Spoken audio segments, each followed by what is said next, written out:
clínico es un paciente masculino de 63 años, nacido y residente en Quito, mestizo, católico, diestro, cursó la secundaria completa, es carpintero de ocupación y su grupo sanguíneo es ORH positivo. En los antecedentes personales no patológicos, lo que hay que destacar es que refiere el hábito de tabaquismo, 60 paquetes por año durante 3 años. En los antecedentes personales patológicos, hipertensión arterial desde hace 15 años tratada con enalapril. Niega antecedentes quirúrgicos, alergias a la penicilina y en antecedentes patológicos familiares, el padre con diabetes mellitus. El motivo de consulta de nuestro paciente es dolor torácico y tos productiva. En la enfermedad actual tenemos un paciente que refiere dolor torácico desde hace un mes tras sufrir un cuadro sincopal con vómito y probable broncoaspiración que requirió atención en urgencias hospitalarias donde se realiza una radiografía simple de tórax sin evidencia de condensaciones. El dolor es de carácter punzante, intensidad 8 de 10 en la escala de EVA, que aumenta durante la inspiración y en los episodios de tos. Se acompaña de alza térmica no cuantificada, tos productiva, el esputo es de característica verde y fétido y además disnea de moderados esfuerzos. Entonces, en el examen físico, presión arterial 110/70, frecuencia cardíaca 76, saturación 93, temperatura de 37,9, un peso de 67 y talla de 1,62. En la exploración física, los únicos datos positivos los he puesto aquí. Entonces, en boca tenemos una boca de característica séptica, piezas dentarias inferiores con periodontitis y en la auscultación pulmonar se evidencian crepitantes en base pulmonar derecha. Además, se realizaron algunos estudios de laboratorio como una biometría hemática donde se observa una leucocitosis con neutrofilia y los reactantes de fase aguda que se encuentran elevados, la PCR haciendo referencia. Entonces, si alguien, partiendo de la historia clínica, antecedentes y la exploración que le hemos realizado a nuestro paciente, me puede ayudar con las probables hipótesis diagnósticas que podríamos plantearnos frente a este paciente.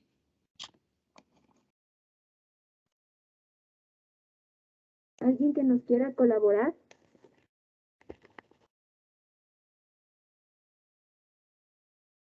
¿No?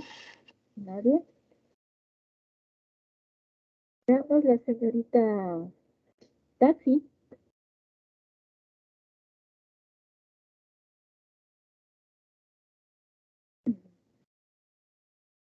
La señorita Taxi, ¿sí está?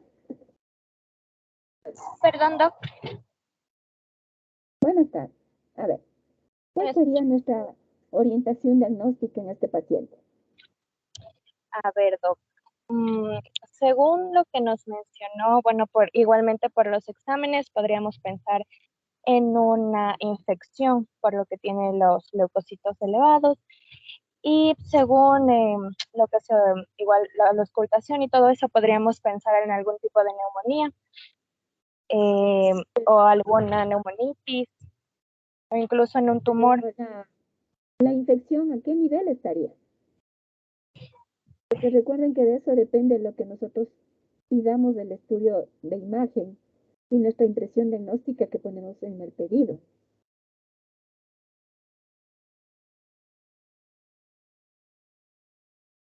Claro, Doc, o sea, estaría a nivel del tórax, entonces pediríamos una RX estándar de tórax.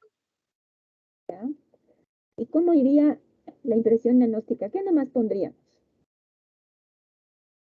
Bueno, lo que le mencionen podría ser neumonía, una neumonitis o un cáncer pulmonar. ¿Ya? Entonces, veamos qué le hicieron al paciente, por favor.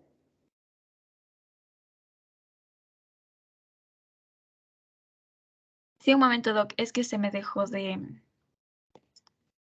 compartir el audio. Ya le comparto de nuevo. Ya, entonces tenemos las probables hipótesis diagnósticas: neumonitis por aspiración. También podríamos pensar en una complicación de esta neumonitis por aspiración, que sería el absceso pulmonar, neumonía bacteriana como tal, e incluso por los antecedentes del paciente podríamos sospechar de un CA de pulmón. Y también si alguien me puede ayudar con los exámenes que se le debería pedir a este paciente para guiarnos más e ir descartando algunos diagnósticos.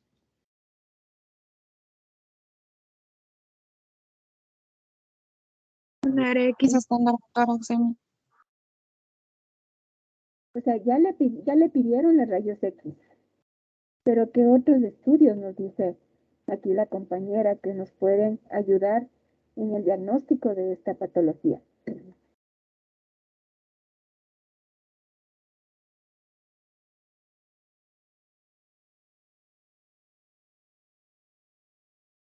Una TAC simple de tórax.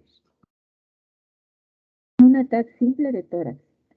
Entonces, ahí pienso yo que nosotros deberíamos primero revisar las placas de tórax y nosotros decir, estos son mis hallazgos y por eso yo solicito la tomografía de tórax. Recuerden que yo tengo que sustentar o apoyarme en algún diagnóstico, en algún examen para yo pedir el siguiente estudio, ¿sí? Si no, o sea, yo le pido la tomografía, le pido la rayos X, o sea, no es así. O sea, tenemos que decir, a ver, le pido lo más básico. Y a mí me parece que estos hallazgos tengo yo en la radiografía de tórax y con la sintomatología del paciente, yo voy a necesitar hacerle este otro examen que me va a dar una mejor apreciación de la patología que tiene mi paciente. Veamos qué le hicieron. Ya, bueno, los exámenes que podríamos pedir iniciando del que menos exposición da al paciente sería una ecografía pulmonar, pero con ella no podríamos ver en sí de una manera tan general, tan panorámica a la estructura del pulmón, entonces por ello pedimos una RX estándar de tórax, una tomografía computarizada simple e incluso en algunos casos podríamos pedir la contrastada. Los exámenes que se le realizó a este paciente fue una RX estándar de tórax, pero para ver los hallazgos que se encontró en este paciente, primero recordemos un poco de la anatomía normal y con ello vamos a ayudarnos de la mnemotecnia que les había enseñado en la clase teórica. Entonces iniciaríamos evaluando lo que corresponde a la A de vía aérea, evaluando la tráquea que cumple este recorrido, dividiéndose en la carina con el bronquio derecho y el bronquio izquierdo, que sí se ve y no hay ninguna obstrucción. En la B, que sería tejidos blandos y huesos, evaluamos todos los tejidos blandos y también las estructuras óseas, clavículas, escápulas, los arcos costales posteriores y los anteriores, que eran un poco más difíciles de ver, e incluso la columna vertebral. Luego en la D observaríamos también el diafragma, las cúpulas del hemidiafragma y los ángulos costofrémicos. En la E todo lo que corresponde a los campos pulmonares para evidenciar si existen lesiones o procesos inflamatorios ocupativos, en la G la burbuja gástrica, que se observa porque esta es una placa normal, y en la H los cilios pulmonares, que como habíamos dicho, se suelen encontrar en esta forma de C invertida. Pero antes de evaluarla así, me había olvidado de mencionar que debemos ver si se trata de una radiografía bien tomada. Entonces, aquí pasamos a la radiografía del caso y ya explico nomás, Doc. Veamos qué nos dice la persona que le pidió el examen. A ver qué es lo que le llama la atención.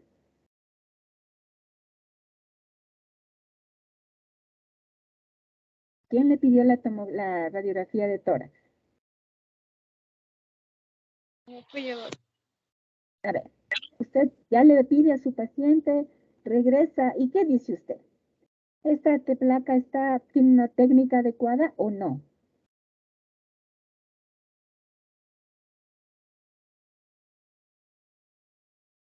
Bueno, Doc, si vemos las clavículas ligeramente en V, podemos contar los espacios intercostales que estén más de 8 o casi los 10 y está bien. Y igual se ve los ángulos costodiafragmáticos están presentes, por ese lado podríamos decir que sí está bien tomado. ¿Seguro se ven los dos ángulos costodiafragmáticos? Bueno, el último no, Doc, de hecho ¿Cuál es el último? ¿Cuál el es derecho. último? Exactamente. Entonces ya desde ahí decimos, esta placa no tiene tan buena técnica, pero bueno, sigamos analizando. Ya, Doc. Bueno, ¿digo lo normal o lo que ya veo? Veamos lo que ven. Doc, a nivel del ilio sería izquierdo, podríamos decir que está engrosado o tal vez sea una pequeña condensación. Y en el pulmón inferior derecho, en el lóbulo inferior de este, podríamos encontrar una pequeña zona radiolúcida, no, radiopaca, perdón, que está con bordes redondeados, que podría ser una masa o tal vez también una condensación. Recuerden que nosotros hablamos en base a las densidades radiológicas. Es más fácil decir radiopaco, radiolúcido, ¿no? Pero nosotros como que nos hacemos a la idea de que son las 5 densidades radiológicas y que nosotros vamos a utilizar para describir esta imagen. Entonces, ¿en dónde vemos esta imagen que está con una densidad mixta, podemos decir, que es ovalada y que vemos de ubicación para o aórtica, no, para a la silueta cardíaca derecha, ¿no? Para cardíaca derecha, ¿ya? ¿Qué le encontraron en esta placa, señorita expositora? Listo, Doc. También debemos recordar una de las características de la radiografía, que es la penetración. Esa constaba en poder observar la columna vertebral a través de la silueta cardíaca. Y como vemos aquí, no la podemos observar, no se ven los cuerpos vertebrales. También diríamos que por ese lado no está bien realizada la radiografía, aparte de lo que ya mencionó mi compañera. En esta radiografía estándar de tórax, o en posición posterior-anterior, podemos observar claramente la lesión que se encuentra en la base pulmonar izquierda. Esta es una lesión de bordes regulares de una forma un tanto redondeada. El margen tiene una densidad hueso y en el centro podemos ver que incluso tiene una densidad aire, por lo que diríamos que tiene espacios hidroaéreos. ¿Seguro es la base pulmonar izquierda? Derecha, ¿Quién perdón, se doc, derecha. Sí, perdón. Acuérdate que nosotros cuando vemos la imagen estamos viéndole de frente al paciente, no se olviden. Ya, siga. Y también se le realizó a este paciente una tomografía computarizada simple de tórax. Y en el caso que en este paciente se realizó un corte coronal y es por ello que les he puesto un corte normal de una tomografía computarizada, pero en este corte y no en un corte axial, que normalmente es lo que solemos pedir y ver. Entonces, igual aquí podemos ver la anatomía de los pulmones y aquí incluso vamos a poder ver la vía aérea, la tráquea y los bronquios.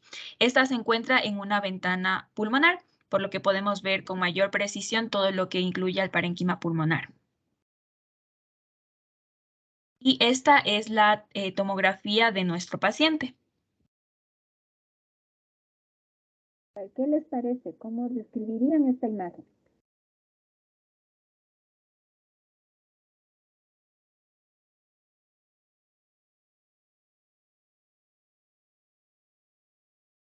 ¿Nadie? ¿Nadie nos quiere participar? Bueno, como no quiere nadie, sigamos, por favor. Listo. Entonces aquí igual vemos una tomografía computarizada, simple, de tórax en un corte coronal, en el que se va a observar en la ventana pulmonar, en el pulmón derecho, vemos una lesión igual de las características antes descritas, de bordes definidos, redondeada y con un margen hiperdenso en comparación al centro del mismo, donde es hipodenso, y este además puede observarse que incluso tiene tabiques, como observamos aquí.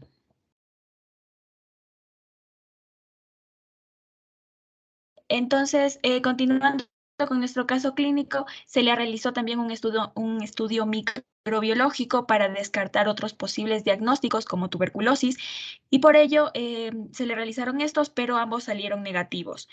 Con ello nos dan diagnóstico de un absceso pulmonar por todo lo antes descrito, como complicación de la aspiración que sufrió el paciente. El tratamiento que se le administró a este paciente fue clindamicina 900 miligramos al día durante 7 semanas y como vamos a ver, se observa una regresión progresiva en la imagen de la radiografía. Esta fue la radiografía que se le tomó ya post tratamiento a nuestro paciente y donde vamos a ver que la lesión antes descrita ya no es visible.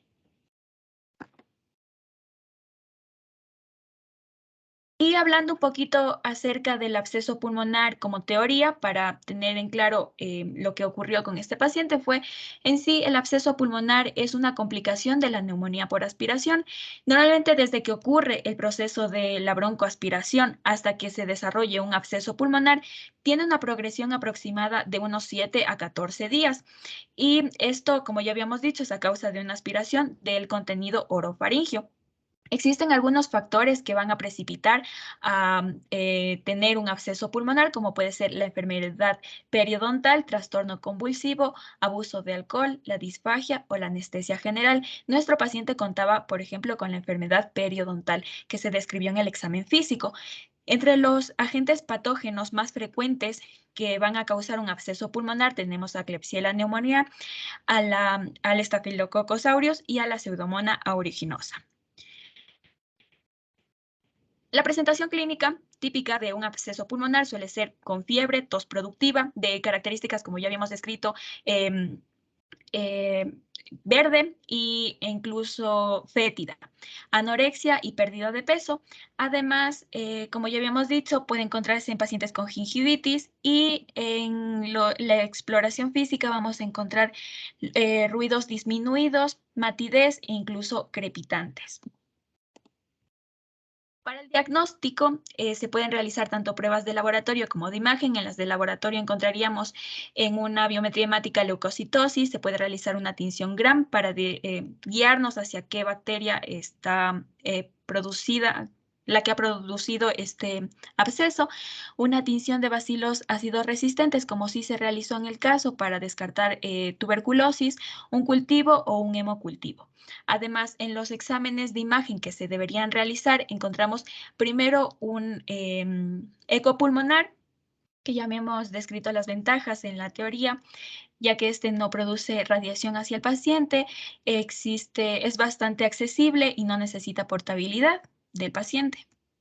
También se puede realizar la RX de tórax, como ya mencionamos, y aquí vemos unas imágenes de distintos pacientes. En la izquierda vamos a observar el proceso aquí que corresponde al absceso, y en la imagen derecha vemos en sí un infiltrado que se corresponde con una neumonía normalmente, y como vemos el absceso va a ser la complicación en sí de la neumonía. Y también se pueden realizar otros estudios, como por ejemplo la tomografía, que la tomografía se la podría realizar simple y contrastada para ver si esta lesión que observaríamos a simple vista en una RX de tórax capta o no el contraste, y con ello también irnos guiando. Aquí es un pequeño video de cómo se observaría en la ventana pulmonar la lesión que corresponde aquí. Y en un corte sagital, como se observaría también.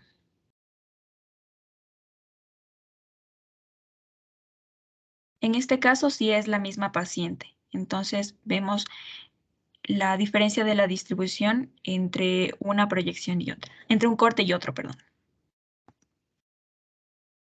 El tratamiento de estos pacientes con diagnóstico de un absceso pulmonar es la clindamicina, 600 miligramos intravenoso cada 8 horas, y luego se pasa a un esquema vía oral de 150 a 300 miligramos. En los hospitalizados, ya que las bacterias pueden ser de este ámbito, se deben utilizar antibióticos de amplio espectro como la vancomicina, 15 miligramos cada 12 horas, o el Linezolid, 600 miligramos cada 12 horas. La duración de esta terapia antibiótica debe ser entre 4 a 6 semanas, y normalmente se empieza a tener una mejoría de la sintomatología referida por el paciente entre los 3 a 4 días posteriores al inicio del tratamiento. Cuando no se tiene un éxito con la terapia farmacológica, se puede optar a un drenaje con catéter percutáneo o incluso, en casos ya más difíciles, a una resección quirúrgica. Y listo, eso es todo. Muchas gracias. Muchas gracias. Vamos con el otro caso.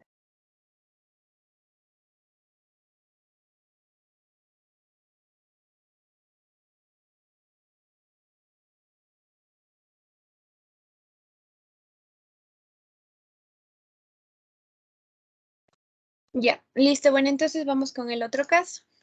Ya, en cuanto a los datos de filiación, tenemos un paciente masculino de 38 años, residente en Quito, con lugar de nacimiento Zamora, mestizo, de grupo sanguíneo ORH positivo, casado.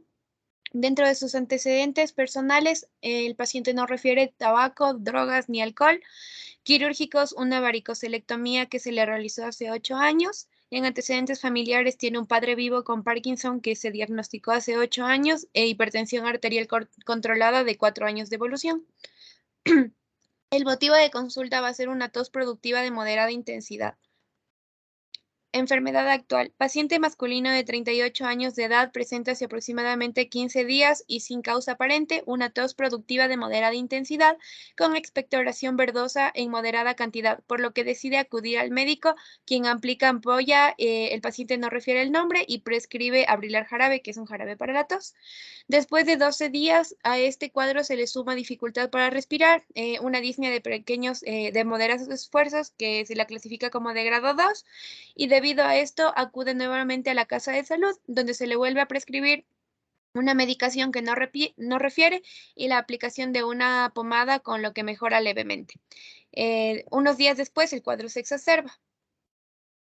Dentro de los signos vitales tenemos una tensión arterial de 110, 80 milímetros de mercurio, una frecuencia cardíaca de 86 latidos por minuto, una frecuencia respiratoria de 24 respiraciones por minuto y una saturación de oxígeno de 87%, la temperatura de 37 grados. Y dentro de la antropometría, un peso de 76 kilogramos, una talla de 1,75 con un IMC de 24,8 que se considera normal. El paciente no refiere tener alergias. En el examen físico general tenemos un paciente febril, lúcido, orientado en tiempo y espacio y persona, tranquilo, colaborador, de lenguaje fluido y comprensible, con mucosas orales húmedas, turgencia y elasticidad de la piel conservada y rubicundo a nivel de las mejillas, sin movimientos anormales, por lo que se considera que el paciente se encuentra en buen estado general. Examen físico por sistemas. En la cabeza se encuentra normocefálico, los ojos podemos tener la presencia de conjuntivas pálidas, en la nariz no existen lesiones ni cicatrices, en los oídos también se encuentran normales, el cuello está simétrico, no presenta ingurgitación yugular, no tiene soplos carotidios. En cuanto al tórax, se encuentra simétrico, presenta respiración de tipo costo-abdominal, ritmo respiratorio regular y también presenta lo que es elasticidad y expansibilidad disminuida. A nivel cardíaco no hay soplos, el corazón se encuentra rítmico. A nivel pulmonar, el campo pulmonar derecho se encuentra ventilado, no ruidos sobreañadidos, murmullo vesicular conservado. Sin embargo, el campo pulmonar izquierdo se encuentra sin entrada de aire, expansibilidad disminuida en hemitórax izquierdo. A nivel abdominal, este se encuentra normal y extremidad está normal y no presenta edema. Entonces, en base a lo que se les ha mencionado, ¿cuáles serían las hipótesis diagnósticas en las que podríamos pensar?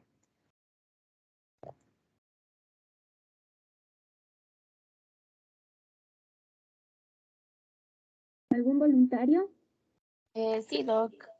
A ver, ¿qué pensamos de este Según lo paciente? que, o sea, según los antecedentes, yo creo que podríamos pensar en un proceso respiratorio, o sea, como primera opción, que podría ser primero una neumonía. Podríamos considerar igual tal vez como proceso respiratorio una tuberculosis por el antecedente de la tos. Y como último, tal vez pensar en un derrame que pueda tener el paciente, un derrame pleural, creyera.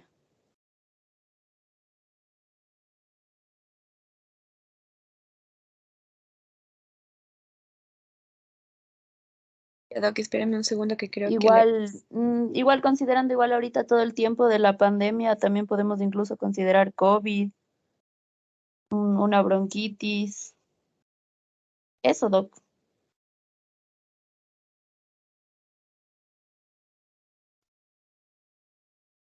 Deme un segundo, Doc, no le estoy escuchando. Ya, aquí. También se le puede considerar, como usted dice, el COVID, una lesión residual del COVID, ¿sí? Ahorita estamos viendo muchas lesiones residuales y también tomamos en cuenta la edad del paciente para nosotros poder poner una impresión diagnóstica que nos va a ayudar en el poder nosotros identificar alguna patología. Vamos a ver qué le hicieron, por favor. Le pongo nada más lo de sus estudios, Doc. Sí. Y tenga la bondad. Ah, ya, listo. Entonces, como es un paciente con alguna patología respiratoria, el estándar para poder evaluar va a ser la RX postero anterior de tórax. Ya, entonces se le realiza una RX postero anterior de tórax al paciente y aquí tengo la RX normal. Les vuelvo a explicar, Doc, porque esto ya explicó mi compañera hace un ratito. No, porque ya nos acordamos seguramente de los parámetros normales. Siga. Ya, listo. Entonces, esta es la RX que se le realizó al paciente. No sé si es que igual les hago participar a los chicos. Sí, vemos quién nos quiere ayudar. O de pronto la señorita que nos estaba ayudando hace un rato, que le pidió la radiografía. Sí, Doc. A ver, ¿qué le llama la atención? Ya.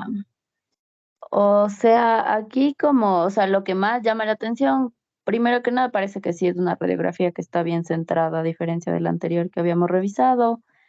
Y lo que más llama la atención aquí es justamente el pulmón izquierdo. Pulmón izquierdo, la radiopacidad que presenta prácticamente en todo el campo pulmonar, ¿no? Está todo el pulmón invadido, e igual no sé si son ¿Será la que cúpula diafragmática lo que está en el pulmón derecho, en cambio que se nota clarito la cúpula diafragmática, en realidad me parece que no está normal. Bueno, podemos poner que estuviese como un poco elevada, ¿no? ¿Sí? Ajá, sí está ¿Qué más más nos llama arriba. la atención? Miren que aquí decimos que es una opacidad del campo pulmonar izquierdo y que hacia arriba, Izquierdo, hacia los total. vértices, tiene unas pequeñas zonas aireadas, ¿no? Que de pronto está respetándose el lóbulo superior del pulmón derecho. ¿Qué más nos llama la atención? ¿Qué le parece la vía aérea?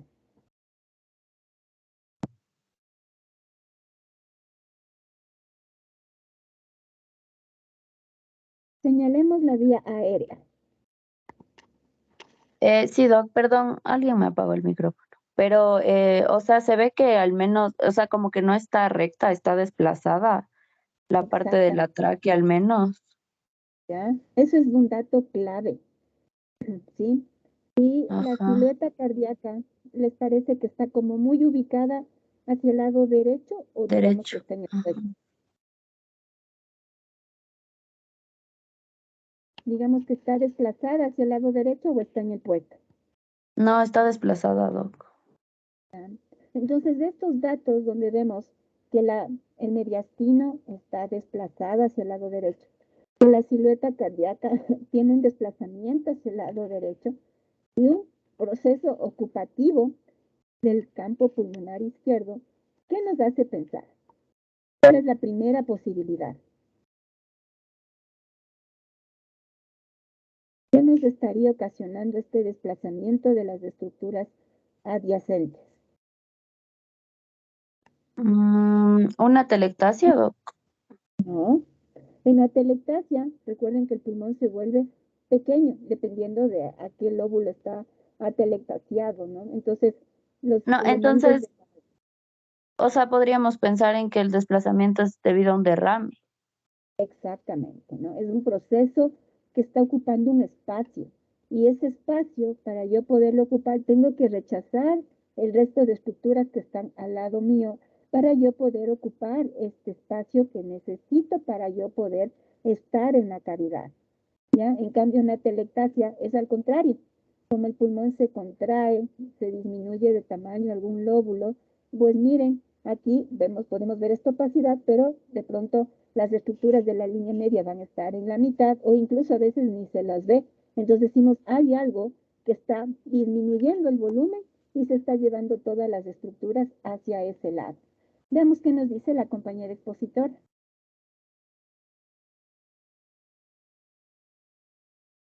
Ya, listo. Entonces, justo esto que estábamos comentando ahorita que Katy nos mencionó. Sí, efectivamente hay un proceso ocupativo del pulmón izquierdo, en el cual nosotros podemos observar el signo de la silueta, que trata de que las estructuras no se pueden ver debido a que tienen la misma densidad. Entonces podemos observar aquí que hay un proceso ocupativo que ha tomado ya todo el pulmón, casi El, prácticamente todo el pulmón izquierdo. el signo de la silueta, perdón, el signo de la silueta se da cuando existen dos imágenes de similar densidad y que están una adyacente de la otra. Como son iguales en densidad, pierden sus bordes. Ese es el signo de la silueta positivo. El signo de la silueta negativo es que no están a la misma altura, entonces vamos a poder ver el borde del uno y el borde del otro. Ya, sigamos. Ya, listo. Entonces, como les mencioné, existe un borramiento del campo pulmonar. De igual manera, nosotros a este nivel deberíamos estar observando lo que es el ángulo costofrénico. Sin embargo, nosotros no podemos verlo, por lo cual también podemos decir que hay un borramiento del ángulo costofrénico y a su vez también del hemidiafragma del mismo lado, ya que, como estábamos mencionando, podemos observarlo aquí al del lado derecho, pero no se puede observar el del lado izquierdo. De igual manera, como nos había mencionado Katy Lado, tenemos aquí una desviación de la vía aérea. Aquí tenemos a la tráquea que se encuentra desplazada hacia el lado derecho. De igual manera, el corazón se encuentra desplazado ya sea por esta estructura que está empujando a las demás estructuras normales de la cavidad torácica. De igual manera, nosotros podríamos necesitar saber si es que el componente de lo que estamos observando es un líquido o es una masa. Entonces, justo estábamos comentando con la doc en la tutoría que una de los estudios que podrían ayudarnos sería el ultrasonido. Sin embargo, eso no fue lo que se le realizó al paciente. Pero ya vamos a hablar más de eso. Entonces, Perdón que le interrumpa. El ultrasonido nos puede ayudar en decir, ¿es líquido o no es líquido? Entonces ya tenemos una idea de lo que estamos viendo a buscar y de pronto si es líquido vamos a decir sí, el corazón está desplazado por la cantidad tan importante de líquido o derrame pleural en la cavidad torácica, pero en cambio si no es líquido tenemos que ir a hacer otro estudio el cual nos permita definir cuál es el origen de esta lesión. ¿Sí? Listo. Entonces, se evaluó al paciente y se llegó al consenso de que era un derrame pleural izquierdo. Entonces, a este paciente se le realizó una toracocentesis drenándole aproximadamente 2000 ml de líquido, el cual se envió a estudiar y que se clasificó mediante los criterios de Light como un exudado. Entonces, nosotros podemos decir que el exudado es, que cuando se clasifica como exudado el contenido que es de un derrame pleural, podemos pensar en un proceso maligno o también podemos pensar en una tuberculosis, que son de las causas más frecuentes de exudado en líquido pleural. Ya.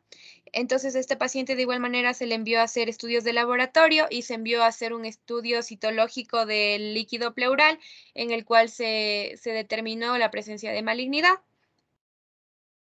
por lo cual se le realiza al paciente una tomografía. Entonces, no sé si es que quieran alguien opinar de la tomografía. Creo que explicamos nada más, por favor.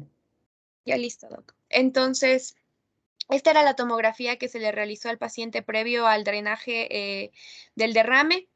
Entonces nosotros podemos observar que hay aquí una estructura hiperdensa que se encuentra en la parte posterior del pulmón. O sea, casi técnicamente estaba afectando lo que es la mitad posterior del pulmón. Como vimos en la radiografía también, hay un desplazamiento de las estructuras a contralateral. Aquí podemos observar cómo se está desplazando el corazón y las estructuras circundantes. De igual manera, nos mencionaba que puede observarse una atelectasia pasiva y que únicamente podemos observar lo que es el lóbulo lingular. Ya. Esta es otra tomografía que se realizó después del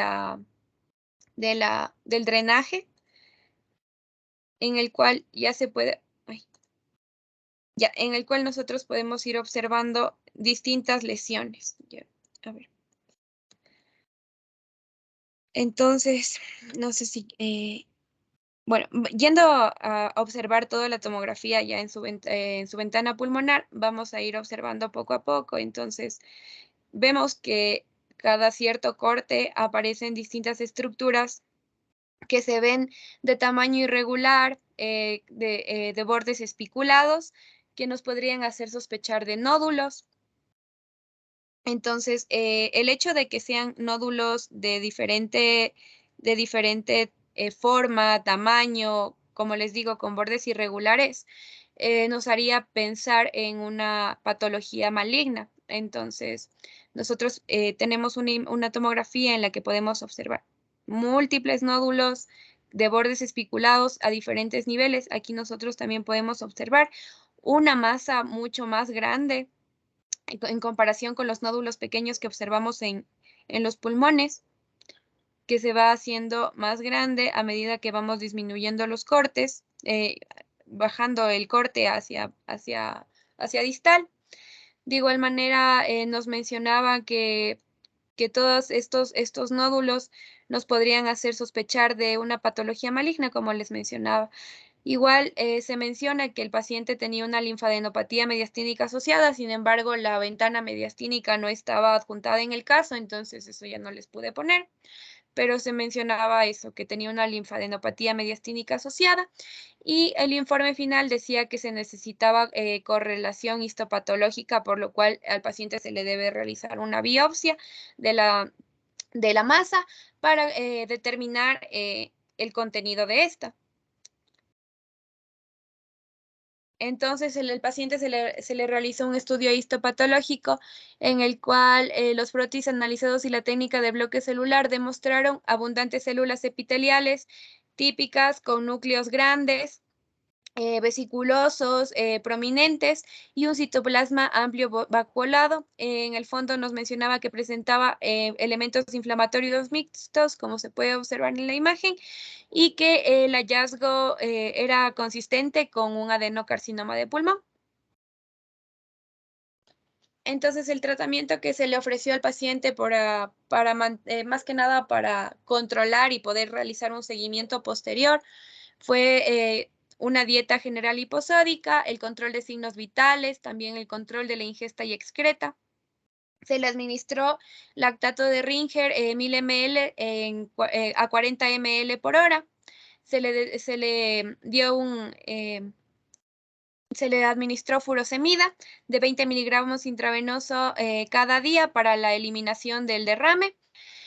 Paracetamol 1 gramo intravenoso cada 8 horas y por parte de terapia respiratoria se le estimuló con un incentivómetro de usar 10 minutos cada hora, que es este artefacto de aquí, en el que el paciente debe soplar y que esto les ayuda como terapia respiratoria.